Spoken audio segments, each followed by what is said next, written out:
पाकिस्तानचा स्वातंत्र्याचा पहिला दिवस 14 ऑगस्ट 1947 का साजरा केला? 15 ऑगस्ट 47 स्वातंत्र्याचा दिवस काळा दिवस का मानला? रोखठोक प्रकाश आंबेडकर आरएसएस हे संविधान मानत नाहीत. पाकिस्तानचा स्वातंत्र्य दिन म्हणजेच 14 ऑगस्ट आरएसएसने साजरा केला आणि भारताचा स्वातंत्र्य दिन 15 ऑगस्ट हा दिवस काळा दिवस म्हणून मानला गेला व आरएसएसच्या मुख्यालयावर तिरंगा फडकवला गेला नाही, असा थेट सवाल निर्भीडपणे प्रकाश आंबेडकरांनी आरएसएसला विचारला आहे. याचं उत्तर आरएसएसला सहकार्य करणाऱ्यांनी विचार करावा. जे आरएसएसची संघटना ही भारताच्या हितासाठी आहे म्हणून सपोर्ट करतात त्यांनी हा प्रश्न आरएसएसला विचारायला पाहिजे. काय म्हणाले प्रकाश आंबेडकर पाहूया.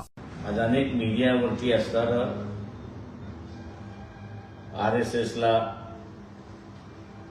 तुम्ही पाकिस्तानचा स्वातंत्र्याचा पहिला दिवस 14 ऑगस्ट 1947 का साजरा केला हा प्रश्न विचारायला लागलेत